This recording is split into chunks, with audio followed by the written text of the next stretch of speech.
किया जाए। ये कांग्रेस का कुत्सित प्रयास तो रहा ही है। केवल केजरीवाल वो गालियां दे रहे हैं, गालियों के बेसिस पे वो वोट मांगा। फर्जीवाल केजरीवाल कांग्रेस को इंडिया गठबंधन से अलग करें। हैसियत कांग्रेस ने दिखाई आम आदमी पार्टी को, आज दिल्ली में वही हैसियत आम आदमी पार्टी कांग्रेस को दिखाने का प्रयास कर रही है।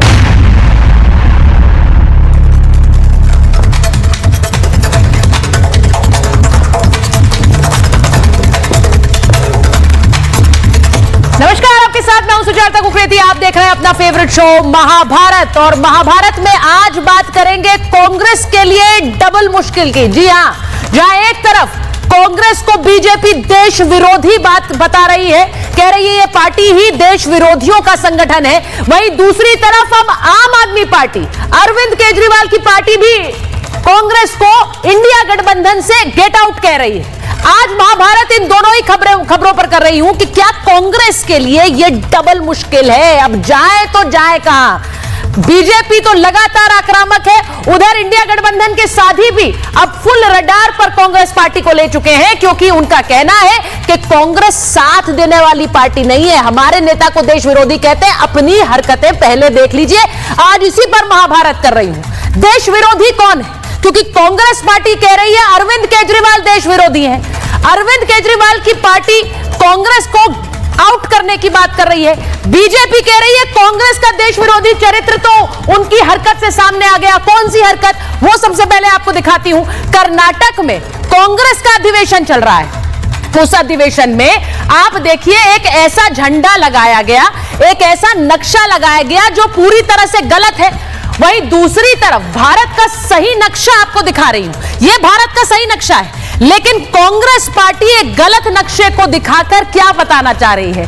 देश विरोधियों की पार्टी इसीलिए बीजेपी से कह रही है, जो अक्षय चिन्ह और पीएमओ को अपना नहीं मानती, नक्शा गलत दिखाती है, वो कैसे देशभक्तों की पार्टी उसे कहा जाए। आज महाभारत इस पर भी कर रही हूं, लेकिन कांग्रेस पार्टी सामने अरविंद केजरीवाल को देश विरोधी बताती है, और इसीलिए अरविंद केजरीवाल की पार्टी के बड़े नेता आज प्रेस कॉन्फ्रेंस करने आए और उन्होंने कहा है कि 24 घंटे में कांग्रेस को आउट करिए इंडिया गठबंधन से। कांग्रेस पर आम आदमी पार्टी ने निशाना साधा है। क्या कहा है? कांग्रेस ने अरविंद केजरीवाल को एंटी नेशनल बताया है। अगर हम एंटी नेशनल हैं तो लोकसभा में हमारे साथ आपने क्यों गठबंधन किया? यह पूछा आज आतिशी सिंह ने, यह पूछा संजय सिंह ने। माकन ने केजरीवाल का अपमान किया, यह भी कहा आम आदमी पार्टी ने। उन्होंने कहा कि कांग्रेस ने सारी हदें, सारी सीमाएं पार कर दी हैं। यह भी कहा कि कांग्रेस 24 घंटे में अजय माकन पर कार्रवाई करे, नहीं तो कांग्रेस को इंडिया गठबंधन से आउट करिए। जैसे राहुल गांधी सारे नेताओं से अलग हो रहे हैं, कुछ इस तरह की तस्वीर अरविंद केजरीवाल और उनकी पार्टी अब कांग्रेस के लिए चाह रही है। गठबंधन से कांग्रेस को अलग करने की मांग कर रहे हैं।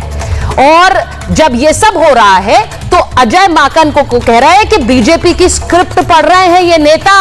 अब आम आदमी पार्टी का आरोप बिल्कुल स्पष्ट है कि कांग्रेस पार्टी और बीजेपी के बीच एक साठगांठ है, और कांग्रेस की लिस्ट भी बीजेपी दफ्तर से बन रही है। इन सब आरोपों के बीच आज महाभारत कर रही हूं कि क्या वाकई कांग्रेस पार्टी 24 घंटे में इस गठबंधन से आउट होगी? अखिलेश यादव क्या चाह रहे हैं? क्या वो भी ये मानते हैं कि बीजेपी और कांग्रेस के बीच साठगांठ है? क्या लालू यादव की पार्टी भी यही मानती है? आज इस पर महाभारत। पहले ये रिपोर्ट देखिए।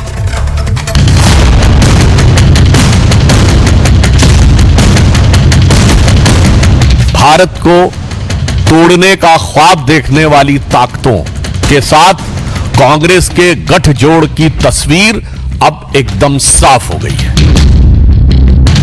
कर्नाटक के बेलगावी में कांग्रेस कार्य समिति की बैठक हो रही है। कांग्रेस के दिग्गज नेता बैठक में शामिल हो रहे हैं, लेकिन कांग्रेस का अधिवेशन पहले ही विवादों में आ गया है। वजह है अधिवेशन में लगा ये पोस्टर। बैठक के लिए जो बैनर पोस्टर लगाए गए उनमें हिंदुस्तान का गलत नक्शा दिखाया गया, और गलत नक्शे के साथ बापू की तस्वीर भी लगी है। इसे लेकर अब बीजेपी कांग्रेस पर हमलावर है। भारत को तोड़ने का ख्वाब देखने वाली ताकतों के साथ कांग्रेस के गठजोड़ की तस्वीर अब एकदम साफ हो गई है। भारत को छिन्न भिन्न करने वाली शक्तियों के साथ कांग्रेस की दुरभिसंधि का चित्र इस मानचित्र के साथ बिल्कुल साफ हो गया। भारत के टुकड़े हो और कश्मीर पाकिस्तान और चाइना को दे दिया जाए, ये कांग्रेस का कुत्सित प्रयास तो रहा ही है। और आज इसीलिए ये भारत जोड़ो नहीं, ये संविधान नहीं, बल्कि ये संविधान विरोधी भारत तोड़ो मानसिकता के लोग हैं। और उसका ही एक परिचय आज सामने निकल कर आया। भारत के अखंडता और एकता पर यह हमला है। हिंदुस्तान का गलत नक्शा दिखाने पर बीजेपी जहां कांग्रेस और उसके सहयोगी दलों पर सवाल दाग रही है, तो दूसरी ओर आम आदमी पार्टी ने भी कांग्रेस के खिलाफ मोर्चा खोल दिया है। एक तरफ जहां कांग्रेस से नेतृत्व छीनकर ममता बनर्जी को सौंपने की मांग हो रही, तो वहीं अब आम आदमी पार्टी ने इस गठबंधन से देश की सबसे पुरानी पार्टी को बाहर करने की डिमांड रख दी और 24 घंटे का अल्टीमेटम दे दिया है। मैं मांग करता हूं कांग्रेस पार्टी से कि 24 घंटे के अंदर अजय माकन के खिलाफ कार्रवाई करें, वरना इंडिया गठबंधन के जो और भी घटक दल हैं उनसे हम लोग मांग करेंगे कि कांग्रेस को इंडिया गठबंधन से अलग करें। अगर उनकी भारतीय जनता पार्टी से साठगांठ नहीं है तो फिर वो अगले 24 घंटे में अजय माकन के खिलाफ एक्शन लें, जिन्होंने अरविंद केजरीवाल जी को एंटी नेशनल कहा। केजरीवाल को जिस शब्द से डिस्क्राइब किया जा सकता है वो है फर्जीवाल, क्योंकि अगर कोई फर्जीवाड़े का राजा है पूरे देश के अंदर तो वो फर्जीवाल केजरीवाल। यही केजरीवाल कहा करते थे कि हिंदुस्तान की भ्रष्टाचार का प्रतीक शरद पवार है। ये कहते थे सबसे ज्यादा भ्रष्ट मुख्यमंत्री मुलायम सिंह और लालू जी को कहा करते थे। तो जो आदमी इस तरह की तीखी आलोचना इंडिया अलायंस की करता था, उसकी नैतिकता ही क्या इंडिया अलायंस में आने की? मैं तो यही चीज पे आश्चर्यचकित रहता हूं। इंडी गठबंधन में तकरार पर अब बीजेपी जमकर चुटकी ले रही है। ये इंडी गठबंधन के रूप में साथ में चुनाव लड़े थे। अब साफ दिखाई पड़ता है कि इस तथाकथित मोहब्बत की दुकान के जितने भी किरदार थे, एक दूसरे के खिलाफ कितने नफरती और जहर भुजी बातें अपने दिल में रखे हुए थे। ऐसे में आज महाभारत में सवाल पूछ रही हूं, क्या कांग्रेस गठबंधन से आउट होगी? क्या अखिलेश यादव और तेजस्वी यादव भी कांग्रेस को बीजेपी की बी टीम मानते हैं? सवाल यह भी कि खुद के सहयोगी को एंटी नेशनल बताने वाली कांग्रेस पार्टी भारत के नक्शे से छेड़छाड़ कर क्या खुद एंटी नेशनल काम नहीं कर रही? आज महाभारत इन्हीं सवालों के साथ। मेरे साथ बीजेपी की प्रवक्ता राधिका खेड़ा जी जुड़ रही हैं, वरिष्ठ पत्रकार समीर चौगांवकर जी हमारे साथ हैं, राष्ट्रीय प्रवक्ता समाजवादी पार्टी अमित जमई साहब हमारे साथ हैं, हमारे साथ ऋतुराज झा जी हैं, प्रवक्ता हैं आम आदमी पार्टी के, दिल्ली से विधायक भी हैं, और डॉक्टर वरुण पुरोहित जी कांग्रेस के नेता हमारे साथ हैं। बहुत बहुत स्वागत आप सभी का। मैं शुरुआत राधिका जी आपके साथ कर लेती हूं, क्योंकि आज ऐसी खबरें आई, एक तरफ बीजेपी घेर रही है कांग्रेस को, दूसरी तरफ आम आदमी पार्टी घेर रही है, प्रेस कॉन्फ्रेंस करके घेर रही है। देखिए, आप तो उस पार्टी में बहुत समय तक रही हैं, मुझे यह समझना है कि अक्षय चिन्ह को अपना नहीं माना, पीओके को अपना नहीं माना, एक नक्शा आपने जारी कर दिया और कोई फर्क नहीं पड़ रहा, ऑल इज ओके, अधिवेशन चल रहा है, कोई फर्क नहीं पड़ रहा। देखिए, फर्क क्यों पड़ेगा? क्योंकि वो मानते ही नहीं कि कश्मीर भारत का एक अभिन्न अंग है। अगर ये मानते होते तो क्या सोनिया गांधी जी वो जिस एक जो ऑर्गेनाइजेशन की जॉर्ज सोरोस फंडेड द्वारा ऑर्गेनाइजेशन है, क्या उसकी को प्रेसिडेंट होती? नहीं होती। वो बहुत कैटेगोरिकली ऑर्गेनाइजेशन का ये कहना है कि कश्मीर एक अलग देश है, एक सेपरेट कंट्री है, और सोनिया गांधी जी उसकी को प्रेसिडेंट है। तो इसका मतलब क्लियर है, वो नहीं मानते कि कश्मीर इस देश का हिस्सा है, और वो वैसे भी भारत को अपना देश तो मानते नहीं है। इसीलिए बाहर की विदेशी ताकतों के साथ मिलकर लगातार भारत में अस्थिरता बनाने की कोशिश करते हैं, भारत की सरकार को गिराने की कोशिश करते हैं, भारत में मुद्दों पे बात ना करके वहां के जॉर्ज सोरोस के एजेंडा चलाने की कोशिश करते हैं। और ये देखिए ना कि इन सब चीजों से किसको फर्क पड़ रहा है? चुनी हुई सरकार को तो ये गिरा नहीं सकेंगे, पूरी बहुमत की सरकार है, लेकिन फर्क किसको पड़ता है? जब काम नहीं होता पार्लियामेंट में और जॉर्ज सोरोस का एजेंडा चलता है तो देश की प्रगति रुकती है। देश की प्रगति का पहिया जब धीरे होता है, रुकता है, तो देश की जनता, आम आदमी, आम इंसान को फर्क पड़ता है। तो लेकिन क्यों राहुल गांधी और सोनिया गांधी जी को फर्क पड़ेगा? क्योंकि वो अपने, हालांकि सोनिया जी को देश ने अपना मान लिया, अपना एक्सेप्ट कर लिया, बाहर से आई एक महिला यहाँ पे बहू बनती है, वो एमपी बनती है, इतने मकाम तक पहुंच गई कि देश ने उनको प्रधानमंत्री बनाने के लिए भी एक्सेप्ट कर लिया था। तो ये देश जो है हमारा, यहाँ के लोग इमोशनल बहुत होते हैं, उन्होंने सब कुछ एक्सेप्ट कर लिया। लेकिन उन्होंने आज तक भारत को एक्सेप्ट नहीं किया, उन्होंने आज तक ये नहीं माना कि कश्मीर भारत का हिस्सा है, और आज तक हमारे देश में जो प्रॉब्लम्स रही है उन्हीं की वजह से रही है। कश्मीर में जो हालात थे, इन्होंने बच्चों के हाथ में पेन थमाने की जगह पत्थर थमाने का काम किया। अब देखिए 370 जब से हटी है, कश्मीर में पिक्चरों की शूटिंग हो रही है, सिनेमा हॉल खुलते हैं, चुनाव में एक भी हिंसा नहीं हुई, चुनावी हिंसा। चुनाव में रात रात भर कैंपेन चली। आज आप लाल चौक पे घूम सकते हैं, वहां पे तिरंगा लहराता है, और राहुल गांधी स्वयं अपने परिवार के साथ जाके कश्मीर में स्कीइंग करते हैं, आइसक्रीम खाते हैं। तो ये होता है, आज हर इंसान गर्व से बिना डर बिना खौफ कश्मीर में घूमता है। कश्मीर आगे बढ़ रहा है, इतने करोड़ों की इन्वेस्टमेंट्स आ रही है वहां पे, बच्चे स्कूल जा रहे हैं, स्कूल खुल रहे हैं। लेकिन पहले क्या होता था, वो इसीलिए क्योंकि वो जॉर्ज सोरोस और विदेशी ताकतों के एजेंडा पे आज चलती राधिका थी। जी सवाल एक और है, क्योंकि सिर्फ इसी मुद्दे पर घिरी नहीं है कांग्रेस। आज तो एक भारी भरकम प्रेस कॉन्फ्रेंस हुई है, और ऋतुराज जी को जरा स्क्रीन पर ले लीजिए एक बार। ऋतुराज जी, आज एक कॉन्फ्रेंस हुई, प्रेस कॉन्फ्रेंस हुई, जिसमें एक अल्टीमेटम दे दिया आप लोगों ने कांग्रेस पार्टी को। अब यहां पर जो तस्वीरें आ रही हैं, इसमें अब देखिए तस्वीर क्या है। कांग्रेस को बीजेपी देश विरोधी बता रही, क्योंकि ये झंडा और ये तस्वीर देखकर मुझे नहीं लगता कि कोई भी इस तस्वीर पर नाराज हुए बिना रहेगा, लेकिन वो आपके नेता को एंटी नेशनल बता रहे हैं। और यहां इसीलिए आज प्रेस कॉन्फ्रेंस करके आपने कहा कि बीजेपी की बी टीम है कांग्रेस पार्टी। जी, वो इसलिए क्योंकि आप सबको पता है कि इंडिया अलायंस है, और केजरीवाल जी ने जम के लोकसभा चुनाव में कांग्रेस के प्रत्याशियों के लिए कैंपेन किया, चाहे दिल्ली हो, चाहे चंडीगढ़ हो, चाहे हरियाणा हो, हर जगह पे उन्होंने कैंपेन किया। और बड़ी बात यह है कि कांग्रेस पार्टी के नेता केजरीवाल जी को एंटी नेशनल कह रहे हैं। आप सोचिए कि अगर केजरीवाल जी एंटी नेशनल थे तो भाई आप उनसे कैंपेन क्यों करवा रहे थे दिल्ली के अंदर, चंडीगढ़ के अंदर में, हरियाणा के अंदर में। तो ये जो बात है, इन्होंने बहुत बड़ी बात कही है, और ये साफ दिखाता है कि किस तरीके से भाजपा की गोद में ये कांग्रेसी खेल रहे हैं। और भाजपा का दिया हुआ जो स्क्रिप्ट है, वो कांग्रेस पार्टी के नेता जो है अजय माकन वो पढ़ते हैं। आज तक कभी भी किसी भाजपाई को इन्होंने नहीं कहा एंटी नेशनल, आज तक कभी किसी भाजपा के नेता को कभी नहीं कहा एंटी नेशनल। और जिस तरीके का इनका कैंडिडेट्स का लिस्ट आ रहा है, और जिस तरीके से हम लोगों को के हवाले से खबर मिली, आज प्रेस कॉन्फ्रेंस किया है दिल्ली के मुख्यमंत्री कि भाजपा इनके कैंडिडेट्स को फंड कर रही है। भाजपा कार्यालय में तय किया जा रहा है कि कौन से सीट से कौन उम्मीदवार चुनाव लड़ेंगे।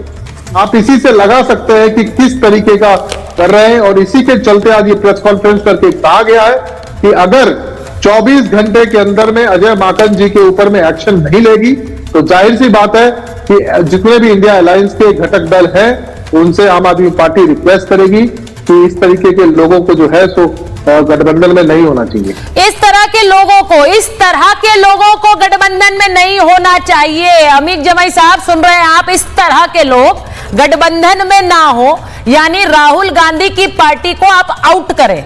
अब अखिलेश जी क्या सोचते हैं इसके बारे में? क्या कांग्रेस पार्टी बीजेपी के इशारे पर काम कर रही है? ये हो क्या रहा है? देखिए सुचेता जी, अखिलेश जी हमारे नेता क्या सोच रहे हैं मैं आपको बताना चाहता हूं। जी, वो ये सोच रहे हैं कि बीजेपी आरएसएस की जो अहंकार की जो गर्दन है, उस पे जो बैठे हुए हैं वो आदरणीय केजरीवाल जी और आम आदमी पार्टी बैठी हुई है। इस अहंकार की सरकार की 2014 से लेकर आज तक कमल जो है दिल्ली में मुरझाया हुआ है, खिल नहीं पाया है। और आप ये सोचिए कि वहां की महिलाएं कितनी जागृति उनमें आई हैं, बुजुर्ग कितनी जागृति आई हैं। 3 दिन में मैं देख रहा हूं कि 22 लाख महिलाओं ने, बुजुर्गों ने आम आदमी पार्टी की जो योजनाएं हैं उसका रजिस्ट्रेशन कर लिया है। और एक तरफ वो जो बाइकॉट वाले नेता हैं दिल्ली में, अब जानती होंगी राधिका तो और भी जानती हैं, बाइकॉट वाले नेता, वो समुदायों को बाइकॉट करने का कॉल देते हैं, उनके घर से पैसे बांट रही है भारतीय जनता पार्टी। तो ये साफ साफ दिख रहा है कि कमल दोबारा मुरझाने वाला है।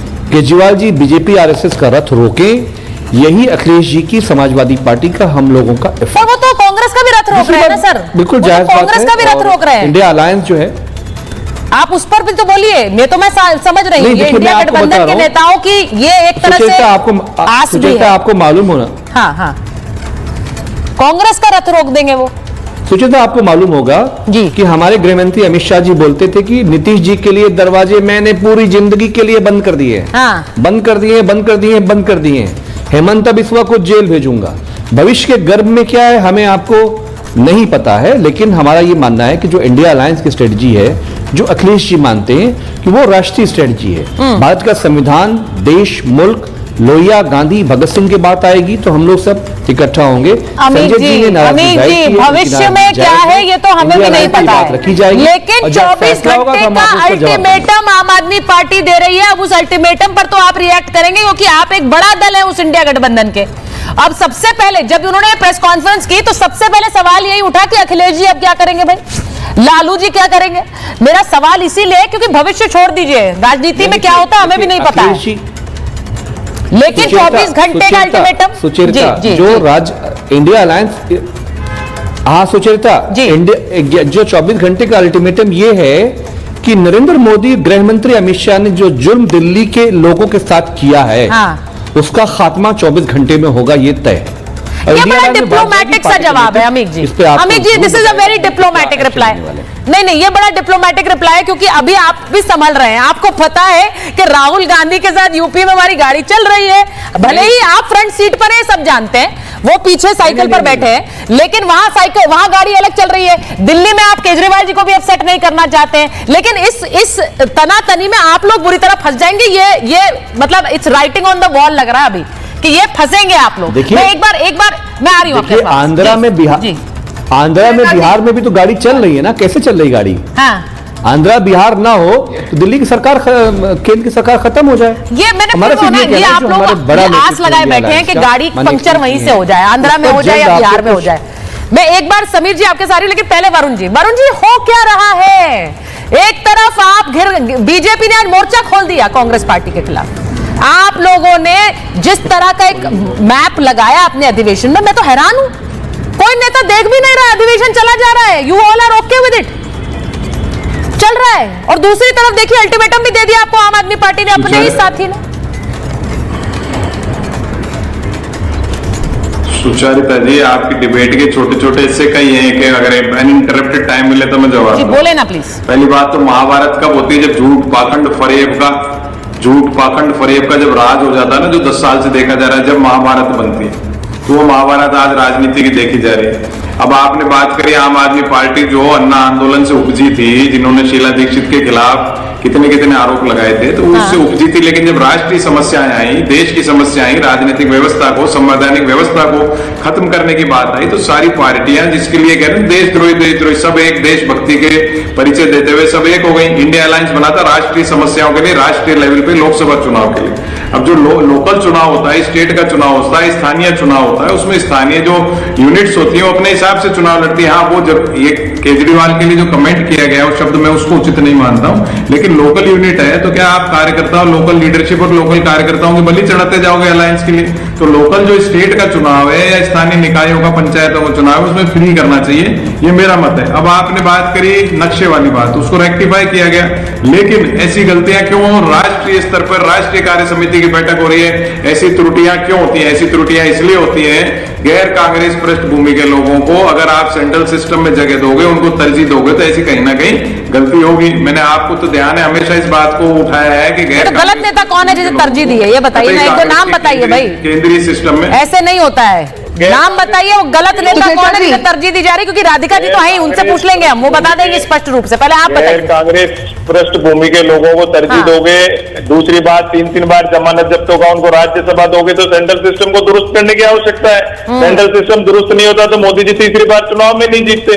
आज के जो सबसे बड़ी प्रायोरिटी, जैसे अभी समाजवादी पार्टी के नेताजी ने बताया, वो ये है कि कैसे देश को महंगाई बेरोजगारी से मुक्ति दिलाई जाए। ऐसा लगा वरुण जी आप ऋतुराज जी के साथ उनके समर्थक हैं, आप आज आतिशी जी और संजय जी के साथ जो वो बोल रहे थे उसके समर्थन में, और ये तो बड़ी मुश्किल हो जाएगी, ये तो बड़ी मुश्किल हो जाएगी अगर आप उनके समर्थन में खड़े हो रहे हैं। नहीं, समर्थन नहीं कर रहा हूं मैंने, तो आपने मेरी बात पे ध्यान ही नहीं दिया। मैंने कहा अन्ना आंदोलन से कांग्रेस को, शीला दीक्षित की व्यवस्थाओं को कटाक्ष करके कांग्रेस के खिलाफ पार्टी तैयार हुई थी, लेकिन जब राष्ट्रीय स्तर के मुद्दे आ जाते हैं तो सब पार्टियां विपक्ष की एक होंगी, उसमें कोई पूछने की बात नहीं है। हाँ। उससे राष्ट्र पे कोई संकट आ जाएगा तो केंद्र सरकार के साथ भी खड़ी हो जाएंगी। अगर राष्ट्र में संकट, मान लीजिए पाकिस्तान हिंदुस्तान का युद्ध हो जाए, चाइना से युद्ध होने की संभावना तो कम है, झूले जा रहे हैं, लेकिन अगर युद्ध होता है तो आप क्या समझते हो सारी पार्टियां एक नहीं हो जाएंगी? फिर आप कैसे कहते हो कि नरेंद्र मोदी के साथ क्यों गए?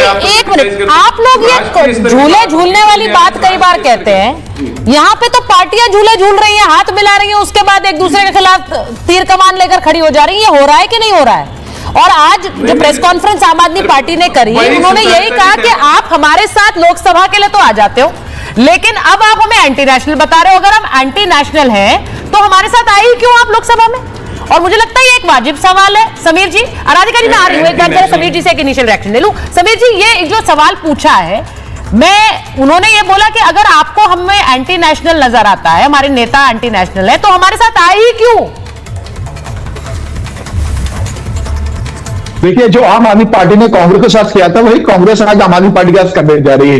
ये वही आम आदमी पार्टी है जो पहली बार जब सरकार बनाती है तो कांग्रेस के साथ सरकार बनाती है, शीला दीक्षित को कट्टर बेईमान बताती है, कांग्रेस को कट्टर बेईमान बताती है, उनके खिलाफ चुनाव लड़ती है, उनके समर्थन से पहली बार सरकार बनाती है। यही आम आदमी पार्टी है जो गुजरात के अंदर कांग्रेस को पूरी तरीके से साफ कर देती है, जिसके कारण कांग्रेस 17 सीटों पर गुजरात में आ जाती है। यह वही आम आदमी पार्टी है जो पंजाब में कांग्रेस सत्ता से बेदखल करती है और खुद सत्ता में आ जाती है। ये वही आदमी पार्टी है जो हिमाचल में कहती है हमें सीटें दो, और अब जब दिल्ली में कांग्रेस चुनाव लड़ने जा रही है तो ये कहते हैं कि आप चुनाव क्यों लड़ रहे हो? तो भाजपा मुख्यालय से सीट तय हो रही है कि आम आदमी पार्टी से कौन लड़ेगा। अगर आप भारतीय जनता पार्टी, अगर आप आम आदमी पार्टी कांग्रेस को सीट नहीं देगी तो कांग्रेस को चुनाव लड़ेगी ना। तो ये डर है आम आदमी पार्टी का, और आम आदमी पार्टी कहती है कि समीर जी का ऑडियो ठीक नहीं है, गठबंधन से कांग्रेस को बाहर कर। समीर जी का ऑडियो ठीक कराइए, वापस आ रही हूँ। समीर जी का ऑडियो ठीक कराइए, वापस आ रही हूँ। राधिका जी बोलना चाह रही है। राधिका जी, समीर जी आपका ऑडियो ठीक नहीं आ रहा है। राधिका जी, मैं आपसे पूछ रही हूँ, देखिए यहाँ पर मुझे लगता है अमीक जी ने बहुत सफाई से अपनी पार्टी के स्टैंड को का बचाव किया अभी, ये तो मुझे कहना पड़ेगा। लेकिन आप बताइए, इस बार आप लोग, क्योंकि आपका सवाल, आपका निशाना उनकी पार्टी पर भी होगा, आरजेडी पर भी होगा, ये इंडिया गठबंधन के टूटने की जो आस आप लोग लगाए बैठे थे, वो तो अब खुद ही आम आदमी पार्टी प्रेस कॉन्फ्रेंस करके ऐलान कर रही है। सुचेता जी, मैं एक वीडियो दिखाना चाहूंगी यहाँ पर। अब देखिए, अब कोई ऐसा वीडियो मत दिखाइएगा जिसके लिए मुझे डिस्क्लेमर देना पड़े। अगर आप अगस्ता वेस्टलैंड में सोनिया गांधी को बचाने की कोशिश करोगे तो मैं उसके खिलाफ आवाज उठाता नजर आऊंगा। अच्छा, राधिका चैनल का वीडियो हमारे चैनल पर मत दिखाइए मैम, मैं आपसे रिक्वेस्ट कर सुनिए ना, मैंने क्यों सुनाया ये? मैंने इसलिए सुनाया क्योंकि अमित जमाई जी बात कर रहे थे कि ये लोग साथ है, और यहाँ पे बात हो रही है हम लोकसभा में साथ है, विधानसभा में साथ नहीं है, ये है वो है। तो ये कैसे होता है कि जो, और ये बोल रहे थे कि पाक साफ हो जाते हैं लोग, बड़ी बातें हो रही थी भ्रष्टाचार और सबको लेके। यहाँ पे केजरीवाल साहब साफ तौर से कह रहे हैं कि सोनिया गांधी अगस्ता वेस्टलैंड में इन्वॉल्व है, भ्रष्टाचार में इन्वॉल्व है, और मैं मर जाऊंगा अगर इस बात को नहीं उठाऊंगा। तो क्या अमित जमाई साहब ये मानते हैं कि सोनिया गांधी अगस्ता वेस्टलैंड में इन्वॉल्व है? और अगर इन्वॉल्व है इतनी भ्रष्टाचारी पार्टी के साथ, ये लोग यूपी में कैसे गठबंधन करे हुए हैं? फिर तो इन लोगों को मिलकर कांग्रेस को हटा देना चाहिए अपने अलायंस से। तो ये दिल्ली की जनता और देश की जनता को बेवकूफ कब तक बनाते रहेंगे? इन्होंने एक बार तो अपना देखिए एजेंडा चला लिया, संविधान खतरे में, संविधान खतरे में, लेकिन इन बातों का क्या, जो लगातार कहता आ रहा है कि सोनिया गांधी करप्ट है, पहले फिर जाके इनके साथ 8 विधायकों के साथ सरकार बनाते हैं, फिर यही अजय माकन जब पिछला लोकसभा चुनाव था सबसे ज्यादा पहरेदारी अगर कर रहे थे कि आम आदमी पार्टी के साथ गठबंधन होना चाहिए, तो ये अजय माकन कर रहे थे लड़ लड़के कि आम आदमी पार्टी के साथ गठबंधन करो वरना जो मैं लोकसभा लड़ूंगा मैं हार जाऊंगा। गठबंधन नहीं हो पाया, अब गठबंधन हो गया, अब इस बार गठबंधन तोड़ना है तो ये आके गाली देने लग गए क्योंकि पिछली बार इनको नुकसान हो गया। तो इन लोगों का जब मन करता है ये गठबंधन कर लेते हैं, जब मन नहीं करता नहीं करते। अब बताइए अरविंद केजरीवाल साहब पे कौन विश्वास करेगा? एक तरफ कहते हैं मैं मर जाऊंगा, सोनिया गांधी को जेल भेजूंगा, और फिर जाके सोनिया गांधी और राहुल गांधी के कैंडिडेट पे जाके टक से वोट दबा देते हैं लोकसभा चुनाव में। ये जनता को बेवकूफ समझते हैं क्या? भाई बताइए अमित जी, आप जनता को बेवकूफ। ऋतुराज जी आ गए हैं। ऋतुराज जी, अब सवाल उन्होंने अमीक जी को भी रखिए स्क्रीन पर जरा। अमीक जी, ऋतुराज जी बड़े सवाल राधिका जी उठा रही हैं। वो कह रही हैं कि आपके नेता एक बार प्रेस कॉन्फ्रेंस करते हैं और कहते हैं सोनिया गांधी करप्ट नेता है, उनके साथ मैं कभी नहीं जाऊंगा। लेकिन फिर वो कांग्रेस पार्टी के साथ आते हैं। अब उनको खुद झटका लगा है, उनको जेल भेजूंगा मैं, जेल भेजूंगा, मरने की दुआ। और अब उनको झटका लगा है तो अब वो कह रहे हैं कांग्रेस को आउट करिए। एक बार ऋतुराज जी, अमित जी मैं आ रही हूँ, एक बार ऋतुराज जी का रिएक्शन ले लूं। वो कह रहे हैं आप लोग खुद ही अपना स्टैंड बदलते हैं, 10 बार आप पर कौन भरोसा करेगा? हम लोगों को कम से कम ईमानदारी का सर्टिफिकेट उस पार्टी से नहीं चाहिए जिसके नेता बंगारू लक्ष्मण राष्ट्रीय अध्यक्ष कैमरे पर पैसे लेते हुए पकड़े गए थे। और आज एक नेता इनका परवेश वर्मा, जो कि भारतीय जनता पार्टी का सांसद, पूर्व सांसद, अपने सरकारी बंगले से 1100 रुपए बांट करके महिलाओं का वोट खरीदने की कोशिश कर रहा है। दुनिया, पूरा देश ये नंगा नाच देख रहा है।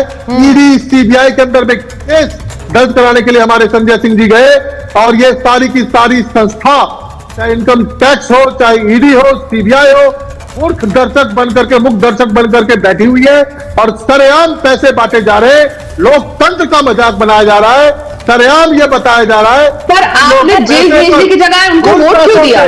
क्योंकि पूंजीपतियों की दलाली करके तो पैसे मिलते हैं, ऋतुराज जी खरीदने की कोशिश सुनिए, महिलाओं का वोट खरीदने की कोशिश की जा रही है। ये लोग हमें ईमानदारी का सर्टिफिकेट देंगे? नहीं, ईमानदारी का सर्टिफिकेट आप एक दूसरे को कोई भी ना बांटे कृपया, वो तो जनता ही बांटेगी।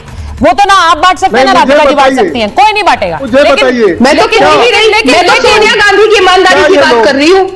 क्या सोनिया गांधी अगर इतनी केजरीवाल साहब मरने को तैयार थे, उनको जेल भेज देते, आपके और कांग्रेस पार्टी के बीच जो हो रहा है उसमें सबसे बुरी स्थिति बाकी गठबंधन के दलों की हो गई है। अब उन्हें स्टैंड लेना नहीं समझ आ रहा है, वो कांग्रेस के साथ रहे, आपके साथ रहे। मैं एक चीज, क्योंकि आज भारतीय जनता पार्टी की सबसे बड़ी प्रॉब्लम यही है कि ये लोग 28 साल से सत्ता से बाहर हैं और इस बार भी इनको कोई उम्मीद नहीं है सत्ता में आने की, इसीलिए गंदी राजनीति कर रहे हैं। 1100 रुपए महिलाओं को। अमित जी मैं आपसे देखा था केजरीवाल साहब ने कितने ट्वीट किए थे परवेश वर्मा के खिलाफ। ठीक है अमित जी की बात, अभी तो उनको कैंडिडेट भी डिक्लेयर नहीं किया, पहले कर रहा है। देखिए ये जो अभी आपके बीच हो रहा है, यही आपके और कांग्रेस के बीच हो रहा है वाले लोग। अब अमित जी मैं आपसे क्या उम्मीद कर सकती हूँ कि बहुत साफ गोई के साथ आप ये बता पाए बांट रहे हैं। कांग्रेस का अल्टीमेटम 24 घंटे, घबराए हुए अरविंद केजरीवाल 24 घंटे में अखिलेश जी के फोन उठाएंगे वो कि नहीं उठाएंगे? इस तरह की बात करते हैं। जी सुचारिता जी देखिए, जो इंडिया अलायंस का फैसला है, इंडिया अलायंस की लीडरशिप करेगी और आपको हम 24 घंटे में जरूर बताएंगे। लेकिन मैं, हमारी बहन राधिका खेड़ा बैठी हैं, आज वो अपना कॉन्फिडेंस लूज कर रही हैं। आज वो ये नहीं बता पा रही है कि दिल्ली में भारतीय जनता पार्टी की सरकार बन रही कि नहीं बन रही है, अमित शाह जी का कोई असर होगा कि नहीं होगा। जो बाबा साहब का अपमान हुआ है, केजरीवाल जी ने कितनी रेवोल्यूशनरी काम किया, सोचिए आप कि जो हमारे अनुसूचित वर्ग के युवा हैं, बेटियां हैं, वो अब दुनिया में भी जाके पढ़ाई कर पाएंगी। कितना रेवोल्यूशनरी प्रोग्राम है। संजीवनी योजना में लाखों लोग, राधिका जब शराब दे रही हैं सोनिया जी को और केजरीवाल जी को, सबको बैठ के यहाँ पर, मेरा ये कहना है कि दिल्ली के लोग नरेंद्र मोदी के खिलाफ खड़े हो रहे हैं। आपका प्लानिंग क्या है? आपका प्लानिंग ये है कि आप पैसे बांट रहे हो। तो जवाब दे दूं? आपने केजरीवाल जी को जेल में डाला, आपने डिप्टी सीएम को जेल में डाला, आपने एक बेटी जो मुख्यमंत्री बनी है उसको घर से निकाला, उसको बेइज्जत किया। दिल्ली के लोग राधिका जी आपको छोड़ेंगे नहीं, आपकी पार्टी को। अभी तो चीजें बोली उन्होंने। अभी तो जो खड़े हो रहे हैं वो है आम आदमी पार्टी कांग्रेस के खिलाफ। तो मैं उसको पर्सपेक्टिव को बार-बार डिबेट में वापस लाना चाह रही हूँ, क्योंकि ये मुझे बड़ा क्लियर है। दिल्ली चुनाव है, दिल्ली चुनाव है, बीजेपी की भी नजर कुर्सी पर है, आम आदमी पार्टी की भी है और कांग्रेस की भी है, ये बड़ा क्लियर है। दिल्ली का चुनाव सुचिता जी, मैं जवाब दे दूं? जनता पार्टी के और जिसका नेतृत्व केजरीवाल जी कर रहे हैं और दिल्ली के मुख्यमंत्री केजरीवाल जी होंगे, मैं आपको अभी बता। अच्छा, राहुल गांधी का फोन अखिलेश जी उठा लेंगे 24 घंटे में? भारतीय जनता पार्टी का कुछ नहीं हो रहा है।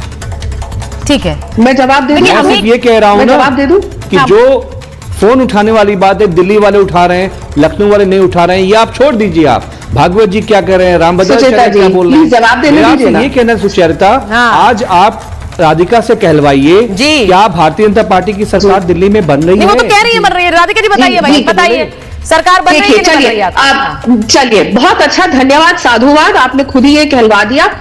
मैं बोलना नहीं चाहती थी क्योंकि ग्लोट नहीं करना चाहिए, लेकिन ये साफ है कि भारतीय जनता पार्टी की सरकार बनी। लेकिन अमीक साहब ने आज समाजवादी पार्टी का स्टैंड क्लियर कर दिया कि ये नहीं मानते कि कांग्रेस रेस में भी है, इनके हिसाब से सिर्फ अरविंद केजरीवाल चेहरा है। तो ये बात अब सुचित्रा जी साफ होती जा रही है कि इंडिया अलायंस में से कांग्रेस जल्दी से जाने वाली है। अच्छी बात है, इन सबके पास टोटल में ज्यादा नंबर है अकेले राहुल गांधी से। दूसरी बात ये कह रहे थे कि मैं घबराई भी हूं, मैं डरी भी हूं, मैं बोल नहीं पा रही। अब कौन सी दुनिया में रहते हैं भाई साहब? महाराष्ट्र में हमारी सरकार बनी रिकॉर्ड मतों से, रिकॉर्ड रिजल्ट। हरियाणा में रिकॉर्ड क्रिएट हुआ, तीसरी बार आज तक कोई सरकार तीसरी बार नहीं आई है, हमने बनाई। केंद्र में कैसे बनी है राधिका? और हाँ, ये एक बात बताइएगा अमित भाई साहब, सुचित्रा जहां को तक मुझे बताओ याद कि कैसे है, बनी है आपको भी याद होगा अमित भाई, मैं आपके बीच में नहीं बोली थी, लेट मी कंप्लीट। आपको याद होगा, मुझे तो बहुत अच्छे से याद है कि समाजवादी पार्टी के सबसे बड़े मुखिया मुलायम सिंह यादव जी क्या कहते थे? उन्होंने कहा था मेरे बेटे ने कांग्रेस के साथ गठबंधन किया, वो सोनिया गांधी और कांग्रेस जो रोज मेरे घर पुलिस भेजते थे, मुझे अरेस्ट कराना चाहते थे, मेरे घर ईडी भेजते थे, और आप उनके साथ मिलकर चल रहे हैं और आप फिर हमें गिनवा रहे हैं। ये तो आप लोग खुद ही कहते थे, मुलायम सिंह यादव जी कहते थे कि आप लोगों को जेल भेजना चाह रहे जी, हैं। आप ये देश के बारे में नहीं जानते। तय कर लीजिए ना, ये जो आप लोगों का कंफ्यूजन है ना, सोनिया गांधी रोज बदलती है। अब ये तो बड़ा क्लियर है। मैं ये बार बार कहती हूँ कि जनता तय करे कि वो राजनेताओं पर कितना भरोसा करती है, जब भी हमारे देश पर बात आएगी। राजनीति में परिस्थितियां बदलती है, कभी नीतीश जी आपके साथ होते हैं, कभी आपके खिलाफ होते हैं, ये भी तो होता है। कभी नीतीश जी आपके साथ होते हैं, कभी आपके खिलाफ होते हैं। तो राजनीति में परिस्थितियां बदलती रहती है, हम सब जानते हैं। लेकिन मेरा इंटरेस्ट इस बात में है कि क्या अरविंद केजरीवाल की धमकी, उनकी पार्टी की जो एक धमकी है, वो बाकी इंडिया अलायंस पर काम करेगी? क्योंकि ये अब डायरेक्ट वॉर हो गई है बिटवीन अरविंद केजरीवाल एंड राहुल गांधी। ये अरविंद केजरीवाल वर्सेस राहुल गांधी हो गया है, और उसमें कौन किसके साथ रहेगा? मैं बार बार कह रही हूं, अभी डिप्लोमेटिक जवाब आ रहे हैं। एक मिनट, समीर जी बोलिए। समीर जी, समाजवादी पार्टी ने साफ कह तो दिया कि अरविंद केजरीवाल साहब, ठीक है, आम आदमी वो कह रही है कि समाजवादी पार्टी ने कह दिया वो अरविंद केजरीवाल के साथ है, क्लियर कर दी बात। वो ये कह रही है, बधाई, कह रही है सपा ने साइड ले लिए, बधाई, सपा ने साइड ले ली, ले लिया गया, कांग्रेस को लात मार दी गई, कांग्रेस को लात मार दी गई। भाई वरुण जी को लीजिए, वरुण जी। हाँ समीर जी बोलिए, समीर जी बोलिए। सुचरिता जी, हाँ सुचरिता जी, प्रधानमंत्री नरेंद्र मोदी ने देखिए, समीर जी का ऑडियो ठीक नहीं हुआ है, जब तक ऑडियो ठीक नहीं हो रहा है प्लीज मत लें। ऐसे समझ नहीं आ रहा है, प्लीज समीर जी, मैं I am so sorry but आपका ऑडियो ठीक नहीं है, I am not able to take you on air. एक मिनट, वरुण जी मुझे जरा बताइए, वो कह रही है कि सपा ने साइड ले ली है, जो अमीक साहब ने कहा उससे वो कह रही है साइड ले ली, अरविंद केजरीवाल इन, राहुल गांधी आउट। वरुण जी। सुचारिता जी,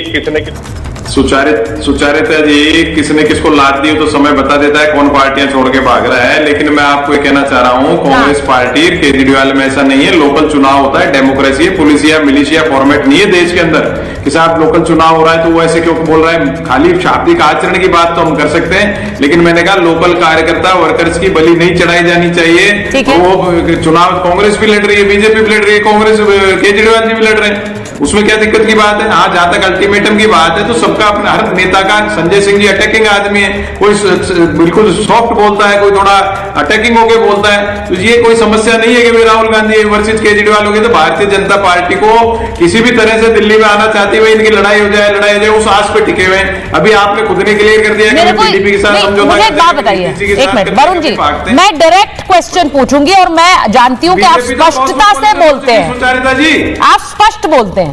क्या अरविंद केजरीवाल एंटी नेशनल है? जी, मैंने आपको शुरुआत में कहा ऐसे शब्दों का प्रयोग किसी के लिए नहीं करना चाहिए जो कांग्रेस के लिए कर रही है, जिन्होंने तिरंगा नहीं फैलाया कभी। कांग्रेस एंटी नेशनल, कांग्रेस ने तो भारत का निर्माण किया है। आदि बीजेपी कांग्रेस है आज, बताइए नहीं है क्या? इनके 240 के करीब सांसद है, उसमें कितने कांग्रेस पृष्ठभूमि के? तो ये कॉस्मोपॉलिटन आपने देखिए एकदम से किसी पे आरोप लगाने लायक नहीं है। आप एक तरफ अब आप ये कह रहे हैं कि ऐसे शब्दों का इस्तेमाल नहीं करना चाहिए, वो शब्द डैमेज कर गए हैं सर, क्योंकि वो शब्द डैमेज कर गए और इस चक्कर में अब आम आदमी पार्टी ने फुल मोर्चा खोला है कांग्रेस के खिलाफ, फुल मोर्चा। अब अभी तक तो बीजेपी टारगेट करती थी राहुल गांधी को, अब ऋतुराज जी की पार्टी टारगेट कर रही है। वो कह रही है कि इन्हें आउट करिए, निकालिए इन्हें गठबंधन से। टारगेट नहीं कर सुचारिता जी, राहुल गांधी का कोई टारगेट नहीं कर रहा है। एक लोकल नेता का स्टेट के लेवल का प्रश्न है, उसको सॉल्व कर दिया जाएगा। और शाब्दिक आचरण की मैंने कहा किसी को भी आपको लग रहा है कि अजय माकन जी हो या फिर आप सुन लीजिए, मैं मुझे तो हैरानी हो रही है कि आप ये बात कह रहे हैं, दीक्षित जी हो, अजय माकन हो, आपको लग रहा है ये लोग अपने आप कर रहे हैं सब कुछ? ये कांग्रेस पार्टी में कैसे सब कुछ ऊपर से संचालित है तो आप भी जानते हैं। ये नेता अपने आप कर रहे हैं, अपने आप आरोप लगाने में लगे हुए अरविंद केजरीवाल के खिलाफ। संदीप दीक्षित अपने आप कर रहे हैं, अजय माकन जैसा नेता अपने आप कर रहा होगा। आप तो अच्छी तरह जानते हैं पार्टी को। मैं तो अजय माकन को यूथ कांग्रेस के जमाने से जानता हूं। मेरे तो एनएसयूआई यूथ कांग्रेस के टाइम के आदमी है, और अपने मन से ही किया है। राहुल गांधी थोड़ी इंस्ट्रक्शन देंगे कि आप ऐसे तो फिर उनको निकाल देंगे 24 घंटे के अंदर जो अल्टीमेटम दिया है। ये जरूर तो श्वेता जी, वो राधिका जी जरा बताइए, राधिका जी आप तो बहुत अच्छी तरह जानते हैं इन सब नेताओं का जिनका नाम ले रही हूँ मैं। निकाल देंगे अजय माकन को 24 घंटे में जो अरविंद केजरीवाल जी की पार्टी चाह रही है? सुचेता जी निकालेंगे? सुचेता जी, वो प्रेस वार्ता कांग्रेस के राष्ट्रीय प्लेटफॉर्म एआईसीसी Exactly. रोड से हुई है। बिल्कुल। और आप कह रहे कि वो अपनी मर्जी से चल रहे हैं। राहुल गांधी के इशारे के बिना कांग्रेस का एक भी नेता, चाहे वो अजय माकन हो, जयराम रमेश हो, केसी वेणुगोपाल हो या खड़गे जी हो, ना वो खड़े होते हैं, ना वो बैठते हैं, ना वो सोचते हैं। उनकी इतनी भी हिम्मत नहीं है कि ग्लास उठा के पानी पी ले। और ये कह रहे हैं कि अपनी मर्जी से कर दिया। जब राहुल गांधी चाहते हैं जाओ, घुस जाओ वेल के अंदर, तो लोग वेल में घुस जाते हैं। जाओ आज केजरीवाल के साथ हो जाओ, जाओ आज संदीप दीक्षित केजरीवाल। आपको लग रहा है अजय माकन के खिलाफ एक्शन याद है ना जब वो अरेस्ट होगा? नहीं होगा, मुझे बताया ना, बताइए नहीं होगा, मतलब नहीं होगा, नहीं होगा। ये ऐसे ही बेवकूफ बना कुछ नहीं होगा, बेवकूफ बना रहे हैं। एक बार इनको जवाब देगी, पैकअप करके दिल्ली की जनता इनको जरूर जवाब दे देगी, जैसे एक एक करके हर जगह से पैकअप हो रहा है। देखा ना महाराष्ट्र में ऐसे ही लड़ मर रहे थे सब आपस में, तो फिर भी थोड़ी कम लड़ाई थी और नतीजा क्या हुआ। और यहाँ पे देखिए मेरे लिए बड़ा इंटरेस्टिंग है, मेरे लिए ये इंटरेस्टिंग इसलिए है क्योंकि हमने लोकसभा चुनावों में भी देखा है कि किस तरह से गठबंधन रहा। अब वो नरेंद्र मोदी जी को हराने के लिए गठबंधन रहा।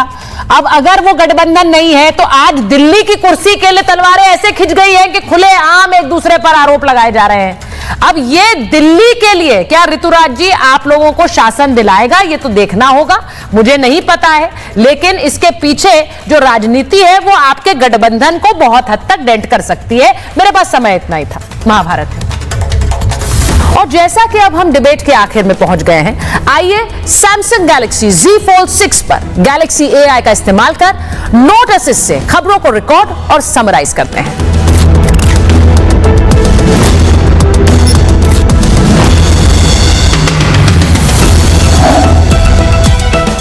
कांग्रेस के अधिवेशन में भारत का गलत नक्शा दिखाया गया। विवादित बैनर पोस्टर पर बीजेपी हमलावर है, कांग्रेस को देश विरोधी पार्टी बता रही है। उधर आपने भी कांग्रेस के खिलाफ मोर्चा खोल दिया है। अब इंडिया गठबंधन से क्या बाहर होगी कांग्रेस?